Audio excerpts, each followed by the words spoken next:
Mariners win 9-2. They improve to 7-8 on the season. They take the first of two of three games against the Rockies, and they've now won three straight. Let's talk about how it happened. They did not get off to a great start. Mariners trailed 1-0 in the second on an Elahiris Montero single to right to score CJ Crone. Fourth inning, good vibes. Eugenio Suarez clobbers a home run to right center field, ties the game at 1-1.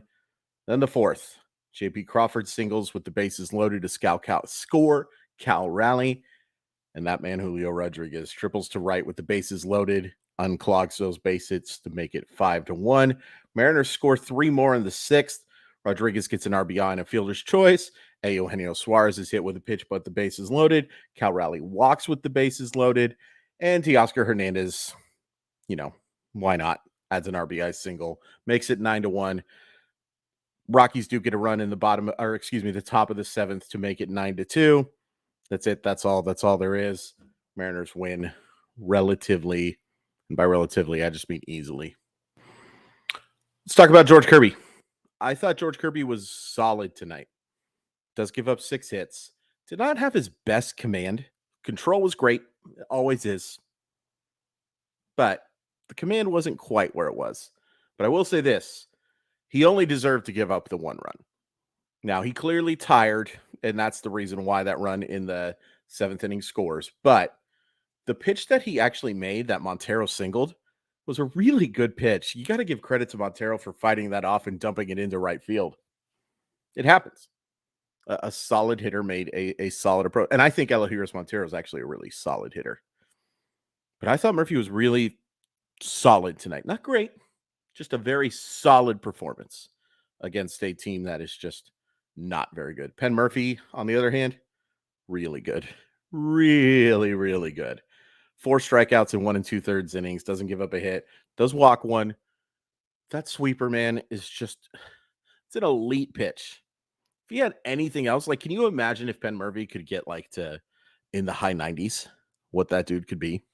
Lower my mic a little bit. Can you imagine? Good luck. And just completing the pitching. Diego Castillo, once again, doesn't look good, but he gets out of it. And it's nice to see him get out of it because it lowers his ERA to 7.94. Ultimately, I think Castillo is going to be fine. He's just a frustrating pitcher because with that change and with a good fastball, he should be one of the better relievers in baseball. And sometimes he looks like it, and sometimes he does not. And right now he's going through it a little bit. I think there's a reason why you saw Diego Castillo pitch in a game that the Mariners won by a touchdown. Offensively. So Julio Rodriguez only gets the 1 hit. When it's a 3-run triple, who cares? He's awesome. He's great. Drives in a run 2 on the fielder's choice. His timing does look just a little bit off to me, but he stung the baseball down that right field line. Very few guys. And he just missed hitting a leadoff home run. Just another couple centimeters off the bat, and I think that is a homer. He's going to be just fine. Eugenio Suarez showing off the power. Teoscar Hernandez a couple hits. JP Crawford was excellent tonight. And we got to give him credit when we got to give him credit. We're not looking to make this an anti-JP Crawford club. It's just, he's a very flawed baseball player, and he plays the position that I think they should have upgraded. But he reaches 4 times tonight. He hits the clutch RBI single, shows a really nice approach to the plate. He scores the run. He's now getting on at a 380 clip. That helps. Now, I talked about when you're in that 340, 350 clip, when you're not hitting for a bunch of power, that not helping a whole heck of a lot. But that extra 2 or 3% can make a big difference. It really can. And he's doing a really solid job offensively right now. I'd love to see him driving the baseball more. I'm just not sure he's capable of doing it at this point. Jared Kelenic extends the hitting streak, but he does strike out 3 times, and he only gets the 1 hit. Comes up short with the bases loaded. Never have heroes. No, it's totally fine for Jared Kelenic to have a 1-for-4 game. Drops him down to 356, 408, 733. Look, the overall takeaway that you have from this game is that the Colorado Rockies stink. My goodness gracious. And so I work today 2 to 10, as I usually do for RotoWire on Fridays and Saturdays. And I had yesterday off for Grandma's birthday. Happy birthday again, Grandma, 93. Uh, but I got to pay attention to some teams today, as I do over the weekend, as I do every day. But specifically today, I just kind of came to the realization that there are some dog, you know what, teams in baseball right now. Colorado is one of them. They are not quite as bad as the Double-A Midlands and the Washington Nationals, but that's damning with faint praise if I've ever heard damning with faint praise. They're terrible. They're terrible, and there's a lot. Kansas City's really bad. Detroit's pretty darn bad. The Pirates actually look decent, but I have some question marks about how that long that'll last. But they're not as bad as those other teams. I think Cincinnati's pretty darn bad. Well, they won 13-0 today. But like it's not fun to have a bunch of teams like this in baseball right now. And whether you want to say it's just tanking or poor management or both, like have some appreciation that even though the Mariners are a flawed baseball team and didn't get off to the best start over these first 1/10 of the season. That's what this is now. It's actually one game away and some very small change from being with the 1/10 point. But let's call it like it is. We've reached that 1/10 point basically. They did not get off to the start that we wanted. But you see how much better this team is than a lot of these teams, including the Rockies. Who I mean, they have a decent farm system. They've got some prospects that I really like Zach Veen. I think Ezekiel Tovar, even though he struggled to start, is going to be a very solid starting shortstop. I like that they went out and spent money on Chris Bryant. Yeah, I think that Chris Bryant, when healthy, is an amazing offensive player. Can he stay healthy? I don't know. But no, the Colorado Rockies will not be bad because they have Chris Bryant. They will be bad because they didn't add anything else with Chris Bryant. That is not why the Colorado Rockies are bad. I get so frustrated by people who's like, what were they doing signing him? No, what were they doing not signing people with him? That's how this is supposed to work. You're supposed to want to get better.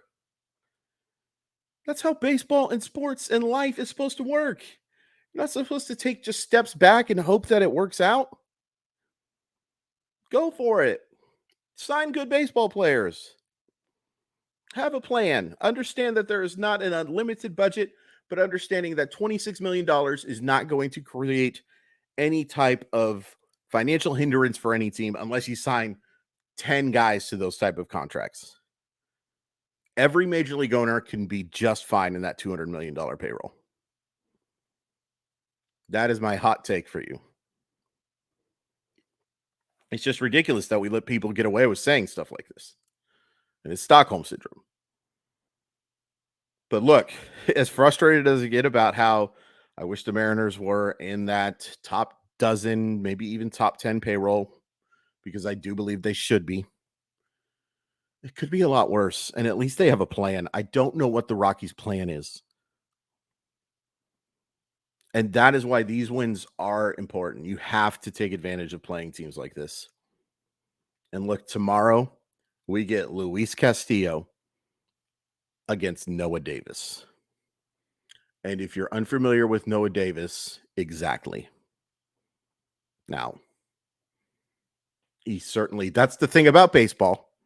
Anything can happen, especially when you have a team that's lineup is not fully complete, chock full of well above average regulars.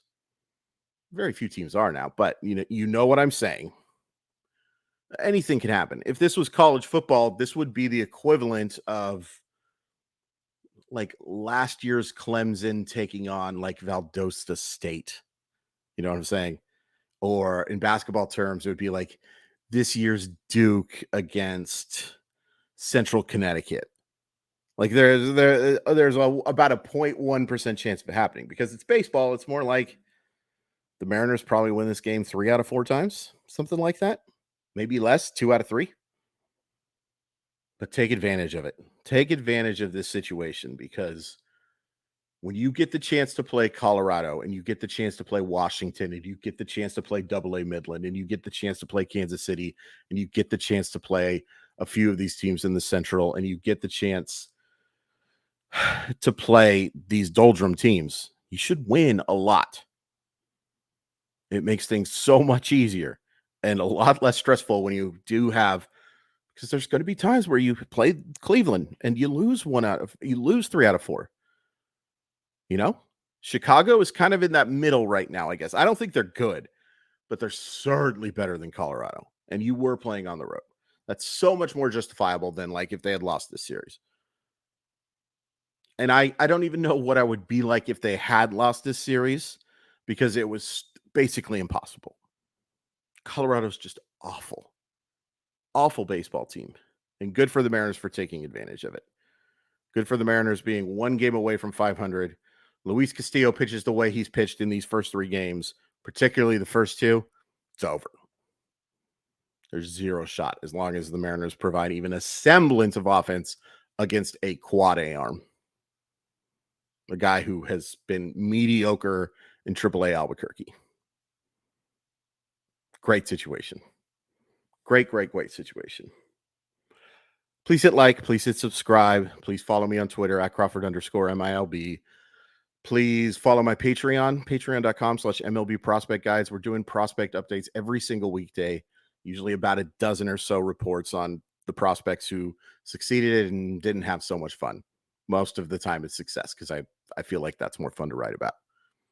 Check out my podcast Sports Sometimes. Anything else I want to promote? No, it's annoying. Other than I will remind you, once again, once we get to 400 subscribers, we're giving that bad boy away. And all you have to do is subscribe, go hit like on my greatest hits video, and then comment with what your favorite Mariner hit is. And somebody's going to win that card. I estimate the value at right around $100. Pretty cool thing for doing absolutely nothing but hitting like, in my personal opinion. Yeah, good win. Solid win. Holy crap, the Rockies are bad. It's going to be fun when they get to play Washington and AA Midland as well. And no, I will not stop calling him AA Midland. No, sir. Heck no at all.